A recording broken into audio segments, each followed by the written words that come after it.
अस्सलामुअलैकुम। ईद का तीसरा दिन है और बड़ी खबरें इस वक्त आपका इंतजार कर रही हैं। इमरान खान साहब का एक सख्त पैगाम सामने आया है, जिसमें इस दफा सिर्फ और सिर्फ तनकीद जजेस को बनाया गया है। दूसरी जानिब आज तहरीक तहफ़्फ़ुज़ आईन पाकिस्तान के जलसे से सहेल अफरीदी साहब ने बड़े बड़े जो है वो खड़ा किए हैं, वो आपके सामने रखने हैं। और तीसरा, इमरान खान को फिर से पिम्स अस्पताल लाया गया और इंजेक्शन लगाए। ये तमाम तर सूरत हाल आपके सामने रखनी है, लेकिन उससे पहले अगर अभी तक आपने हमारा यूट्यूब चैनल सब्सक्राइब नहीं किया तो जल्दी से कर लें, क्योंकि 24 घंटे की अपडेट्स आपको यहीं पर मिलेंगी। पहली खबर से शुरू करते हैं कि इमरान खान साहब ने एक बड़ा पैगाम इस वक्त जो है वो दिया है, और ये दिया गया है कासिम खान, उनके बेटे जो हैं, उनके साथ टेलीफोनिक राब्ते में। उन्होंने कहा कि इस मुल्क के जजेस को शर्म आनी चाहिए। बार बार हम इंसाफ के लिए अदलिया के पास गए, लेकिन उन्होंने अपनी जाती मराआत के लिए अपनी रूह बेच दी। उन्होंने अपनी दयानतदारी फरोख्त कर दी। वो जानते हैं कि वो मुझे तोड़ नहीं सकते, इसलिए वो मेरी बीवी को निशाना बना रहे हैं। वो कैसे इस गैर इंसानी सलूक की इजाजत दे सकते हैं?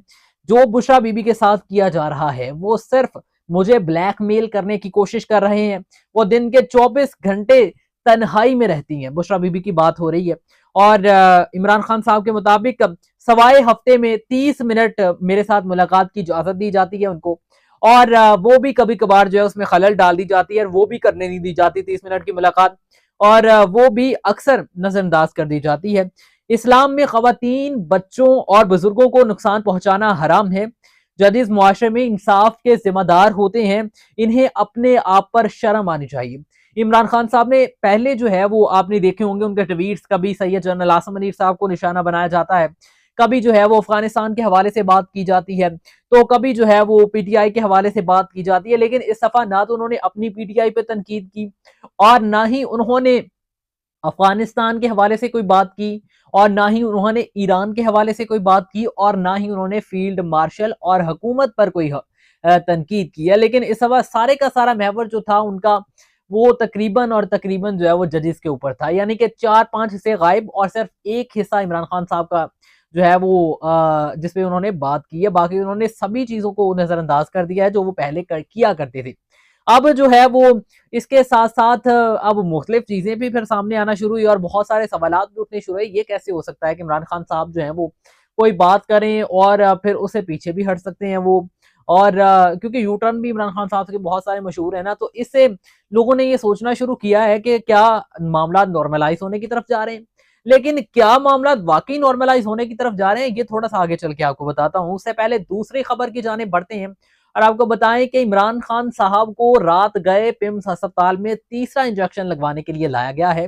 इससे कबल आप जानते हैं कि इमरान खान साहब को 2 इंजेक्शन लगाए गए, और उस पर बड़ा शोर शराबा और बड़ी हलचल मची थी पाकिस्तान में कि अब जो है वो इमरान खान साहब की सेहत खराब हो रही है, इमरान खान साहब को पिम्स अस्पताल या शिफा अस्पताल मुंतकिल कर देना चाहिए, या फिर बनीगाला मुंतकिल कर देना चाहिए।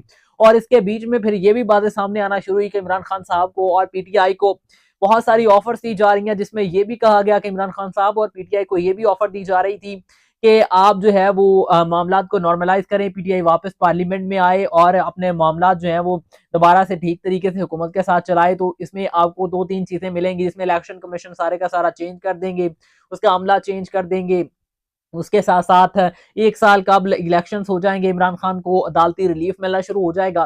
तो अब जो है वो तीसरा इंजेक्शन जब ये लगाया गया है, तो इस पर किसी को भी पीटीआई में बताया नहीं गया, और ना ही पीटीआई ने कोई शोर शराबा मचाया, और ना ही पीटीआई ने कोई बात की है। जबकि इमरान खान साहब को रात गए फिर से पिम्स अस्पताल में लाया गया है, और इसके बाकायदा शवाहिद मौजूद हैं।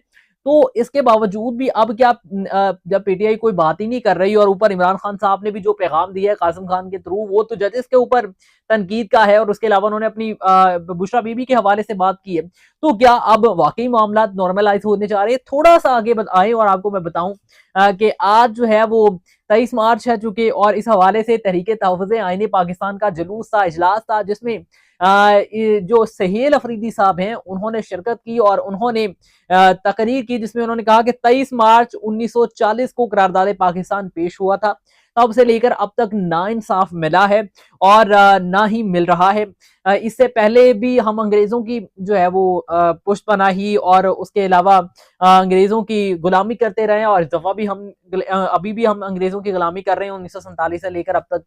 तो अब चूंकि हमें इंसाफ भी नहीं मिल रहा, कुछ नहीं मिल रहा, और उसके अलावा उन्होंने बलूचिस्तान की अवाम से, चूंकि ये पेशीन में जुलूस किया जा रहा है जिसमें अवाम काफी ज्यादा मौजूद है, और उसमें उन्होंने कहा कि बलूचिस्तान की अवाम के वोट को भी मुस्तरद कर दिया गया, 17 सीटों वाली पार्टी भी वफाक पर काबिज है। और तीसरी जो उन्होंने तीसरा अपना बयान में जो मोड़ लिया, उसमें उन्होंने अफगानिस्तान के हवाले से बात की है। क्योंकि इमरान खान साहब ने अफगानिस्तान के हवाले से बात नहीं की, लेकिन इन्होंने की है। उन्होंने कहा कि अगर हम अफगानिस्तान के ऊपर बात करते हैं, तनकीद करते हैं और कहते हैं कि बातचीत के थ्रू हमारे साथ मामला हल करें, तो फिर ये कहते हैं कि आप अफगानिस्तान चले जाओ। फिर जब हम ईरान के हवाले से कहते हैं और तनकीद करते हैं और कहते हैं कि बातचीत करो, तो वो कहते हैं आप ईरान चले जाएं। तो क्या ये आपके बाप का मुल्क है? ये मेरा मुल्क है, मैं इस मुल्क का जो है वो बाशिंदा हूँ। और उसके अलावा उन्होंने कहा ये मेरा पाकिस्तान है, इसका पाकिस्तान का असल मालिक मैं हूँ, क्योंकि अवाम ही जो है वो रियासत है और अवाम के साथ ही सब कुछ है। तो अब इमरान खान साहब ने तो ये तनकीद नहीं की, लेकिन अब सहेल अफरीदी साहब ने ये तनकीद की। अब चूंकि सरफराज भुट्टी साहब को भी थोड़ी सी धमकियां लगाई गई है, जिसमें सरफराज भुट्टी साहब को ये कहा गया है कि आप मैं वो वहां से जो है वो सहेल अफरीदी साहब ने तो नहीं कहा, लेकिन एक और कारकुन जो थे वहां पे तकरीर कर रहे थे, जल्दी जल्दी में मैं नाम जरा देखना उनका भूल गया। तो खैर उन्होंने कहा कि ला इलाहा इल्लल्लाह मुहम्मदुर रसूलुल्लाह, यानी मैं कलमे की कसम खाता हूँ कि सरफराज भुट्टी साहब से जो इन्होंने पीटीआई के अवाम के साथ किया है बलूचिस्तान में, जब इमरान खान साहब बाहर आएंगे तो हम इसका हिसाब जरूर लेंगे। तो आप ये तड़ियाँ मतलब बहुत ही डिफरेंट सा सियासी चेंज आया है। इमरान खान की तकरीरें हों, सहील अफरीदी साहब का बोलना हो, लेकिन सहील अफरीदी साहब जो ये अफगानिस्तान के मामले में फिर बात करके गए हैं, ये इनडायरेक्टली उन्हीं को जो अभी शियों को शिया हजरात के जो उलमा इकराम को बिठाकर वो उन्होंने कहा है कि हमें जो है फील्ड मार्शल ने धमकियां लगाई हैं कि आप ईरान चले जाएं। तो ये उसी हिसाब को इनडायरेक्टली इन्होंने उठाकर बात की है।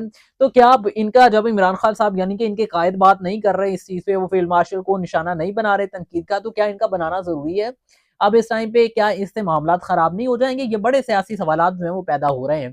तो अब अगर आपके पास इनका जवाब है तो मुझे जरूर बताइए, और अगर सहील अफरीदी साहब तक कहीं हमारी बात पहुंच जाए तो वो जरूर बताएं हमें कि क्या अब आपका बोलना जरूरी है। इसी तरह से अली मीन गंडापुर के हवाले से भी कहा जाता था कि जब मामला रिजोल्व करने पे आते थे, इमरान अली मीन गंडापुर कुछ कर देते थे, कभी इमरान खान साहब जो है वो सख्त तनकीद करते तो अली मीन गंडापुर नरम हो जाते थे। यानी कि फिर यही सिलसिला कार तो आपने भी शुरू कर रखा है, या आखिर ऐसा है क्यों?